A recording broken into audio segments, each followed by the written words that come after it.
Hello learners, I am Dr. Subodh Kisharwani working with Indira Gandhi National Open University in School of Management Studies. The topic which I am going to talk today is diagrammatical presentation, which is part of our course called MCU3 Research Methodology and Statistical Analysis. This is the second year MCOM program and we are here to talk about diagrammatical presentations.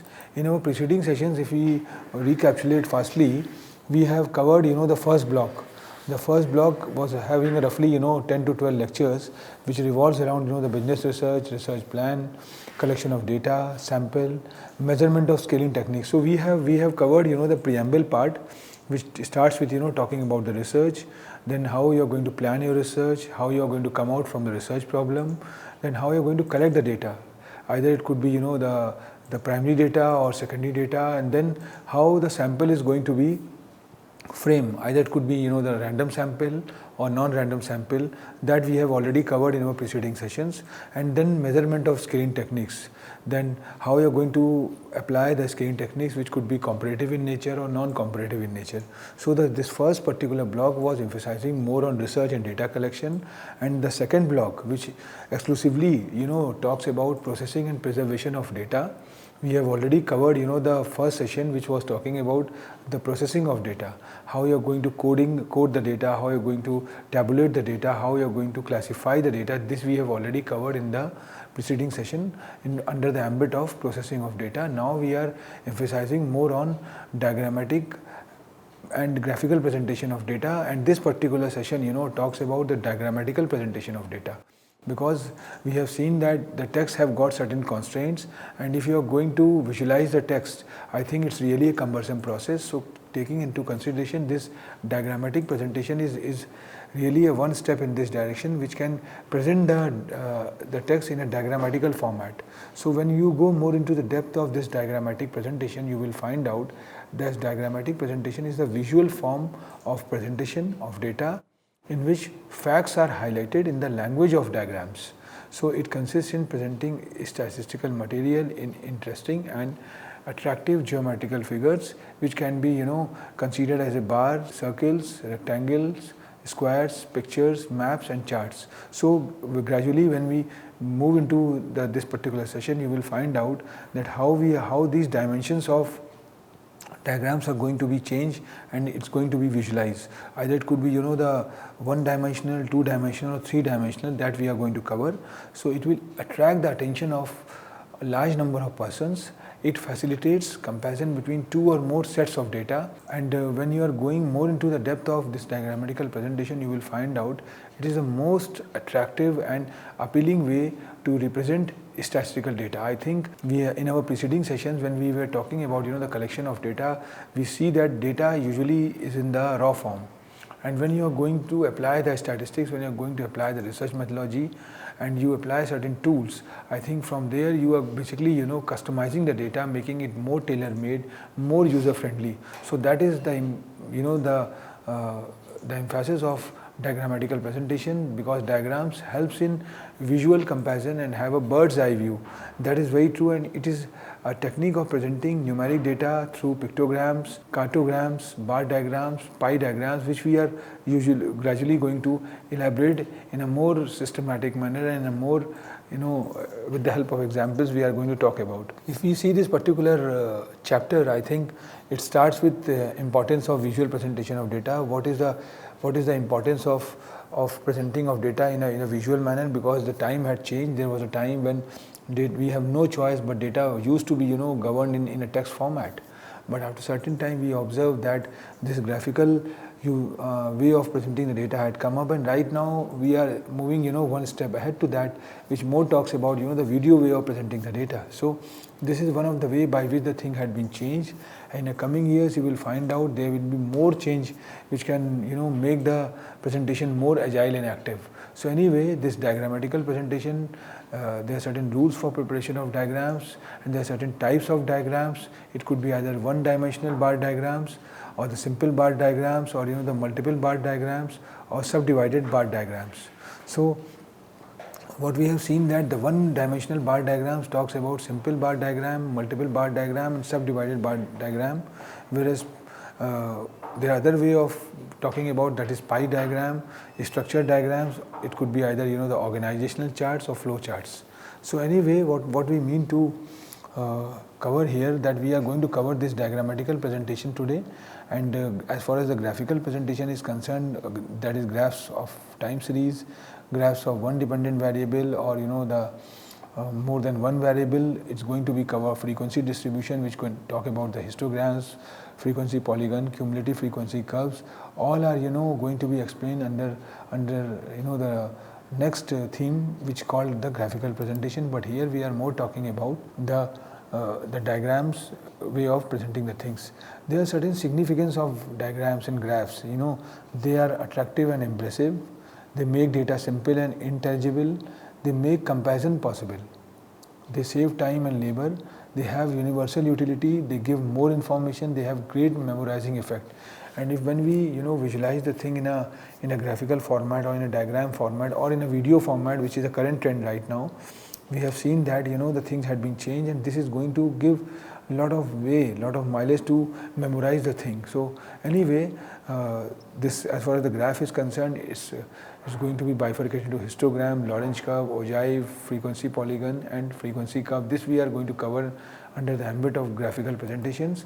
And here we are just emphasizing on types of diagrams. Either it could be one-dimensional, or it could be two-dimensional diagrams, or it could be the three-dimensional diagrams.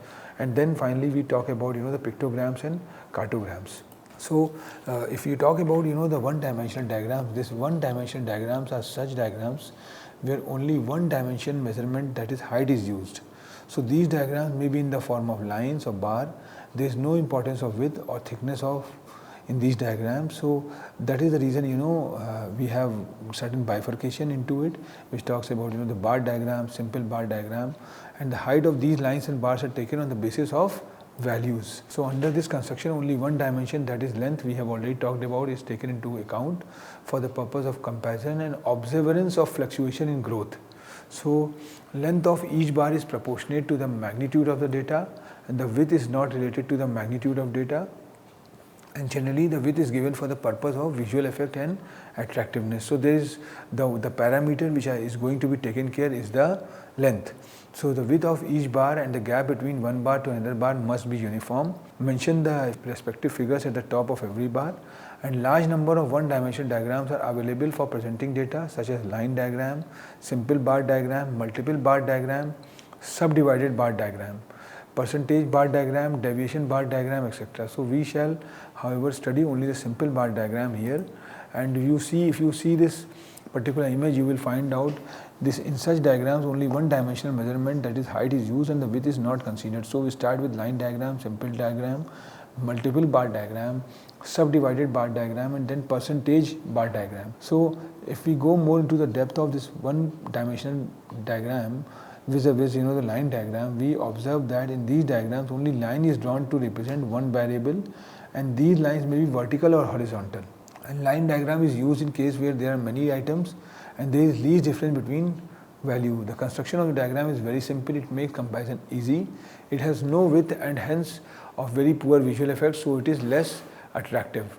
So if you talk about, go more into depth of one dimensional diagram, the bar diagram is the easiest and most commonly used method. It consists of bars of equal width, all horizontal or vertical, standing on a common baseline at equal intervals. They make comparison between different variables. Examples are simple bar, multiple bar, subdivided bar, percentage bar, duodirectional bar, deviation bar, and broken bar diagram. These are the examples of one dimensional diagram. And if you see this particular image, the right side, we have a bar starting, going in an upward direction. The first is quite smaller, second is somewhat bigger, third is little bit bigger, and fourth is, the highest point. So this is an example of simple bar diagram which depicts that, the 4 is quite larger. So simple bar diagram can be drawn either on horizontal or vertical base. Bar must be uniform width and intervening space between bar must be equal. While constructing a simple bar diagram, the scale is determined on the basis of the highest value in the series. To make the diagram attractive, the bar can be colored, like in the case you will find out you have got orange, yellow or blue color. So bar diagram are used in business and economics. On the other hand, if we go more into the depth of two-dimensional diagrams, we find out that in two-dimensional diagrams, area of the diagrams are used to represent the magnitude. Rectangles, squares and circles with area proportional to the observations are used to represent each category. Of these, circles are most commonly used. Such diagrams are called pie diagrams. So two-dimensional diagrams are those where the length as well as width of bar both are and the area are considered in the construction of a diagram, and these diagrams are called as area or surface diagrams. So if you go more into the depth of this two-dimensional diagram, you will find out that it starts with the rectangle diagram or square and circle diagram or pie diagram or multiple pie diagrams. So area or surface diagram where two dimension length and width are taken into consideration to represent the data series. Here area of the diagram represents the given data, and important types of such diagrams are rectangle, squares, circles and pie diagram. So anyway, we start with the pie chart, which is a quite familiar the diagrammatical way of presenting the data, and pie charts are generally used to show percentage or proportional data, and use the percentage represented by each category is provided next to the corresponding slice of pie, and pie charts are used for displaying data for around 6 categories, and pie charts are used in data handling and are circular charts divided into segments which each represents a value, whereas pie charts are divided into sections to represent values of different sizes. For example, in the pie chart, the circle represents a whole class. Now question is come, how do you calculate a pie chart? To calculate the percentage each slice is worth, measure the angle of each slice and divide this by 360, then multiply it by 100. This is the way of calculating the pie chart. And to find the number of pieces of data each slice represents, multiply the percentage that each slice is worth by the total number of the data sets. So when should a pie chart can be used? This is a very good question and need to be answered, that a pie chart is best used when trying to work out the composition of something. If you have categorically data, then using a pie chart would work really well, as each slice can represent a different category.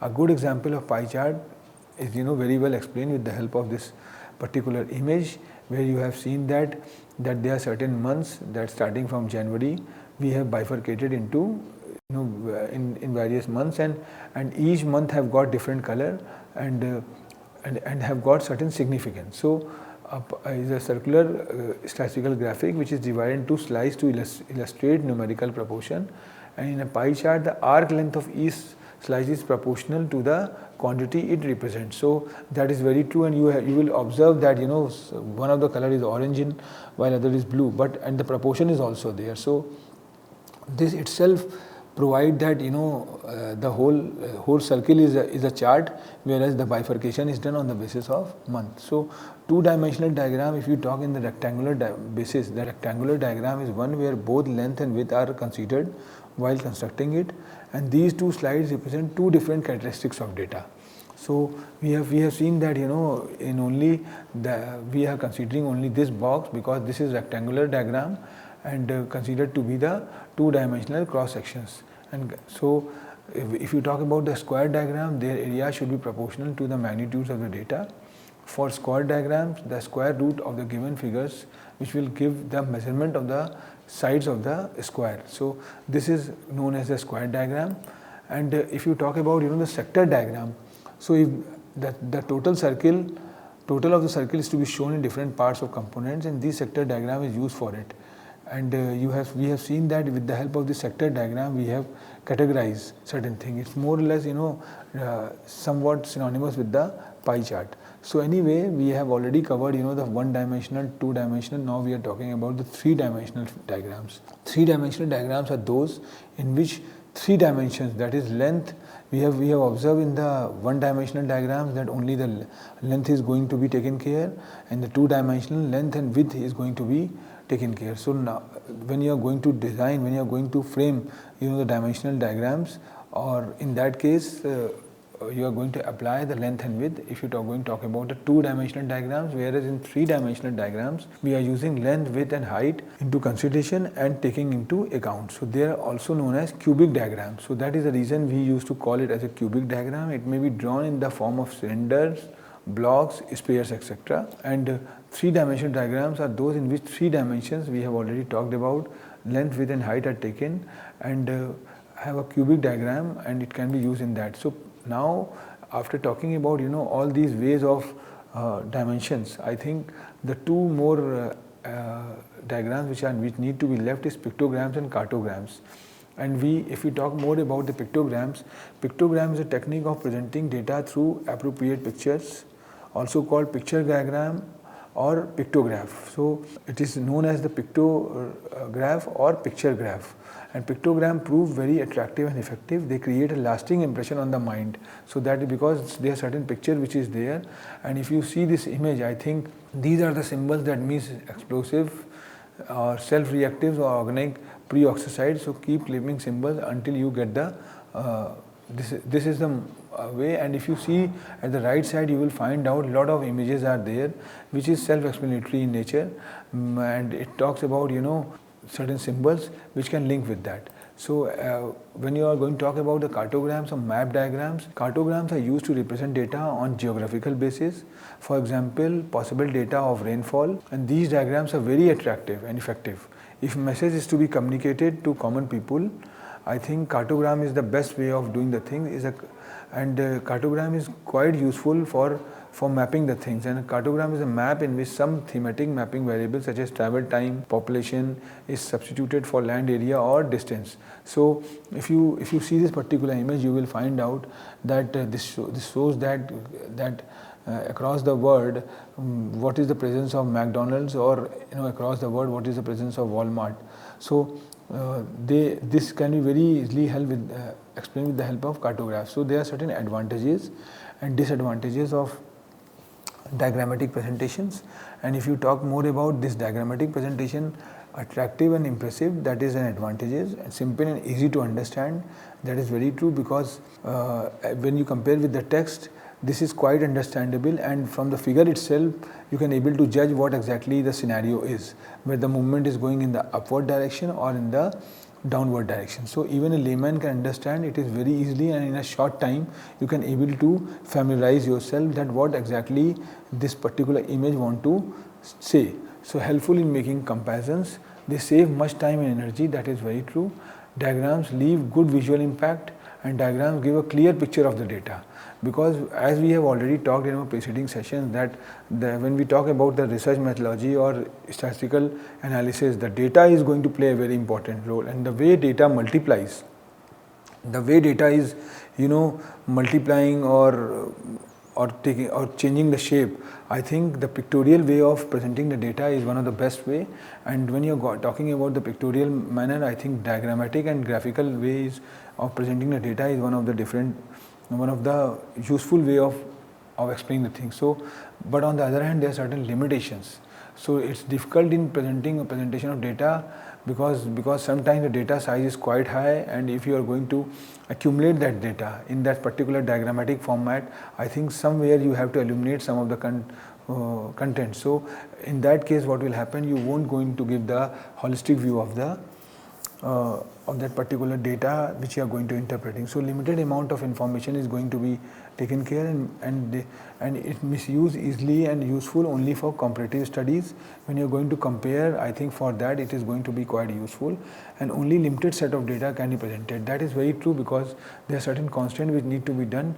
And on the other hand, when you are going to talk about the diagrammatical presentation, there are some other ways of presenting the things. Either it could be the organizational chart or flow chart. So if we talk about the qualitative in the way of presenting the data, the format depends on the nature of information, and under these two diagrams we will discuss two different types of diagrams, that is organizational chart and flow charts. So if we emphasize more on the organizational chart, we can take an example of our university, and these type of charts are most commonly used to represent the internal structure of the organization. And if we take, say that IGNOU is an organization, a special format is used in the following illustrations, which relates the organizational structure. It starts with the visitor, then board of management, then planning board, academic council, distance education council, then finance committee, then honorable vice chancellor is there, then there are certain pro vice chancellor, and certain schools, divisions and centers are there. So this is an example of the institutions where we have taken.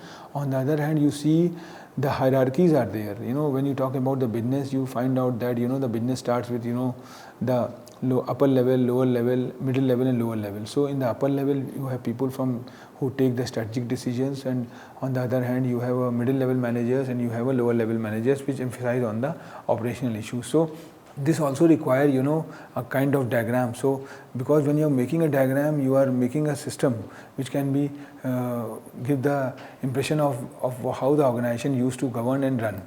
So on the other hand, there are certain marketing channels also, like how the when the manufacturer is going to produce any product, how it is moved to the wholesalers, retailers or the distribution channels, and then finally reach to the consumers. So this is the manner by which the things are going to be done.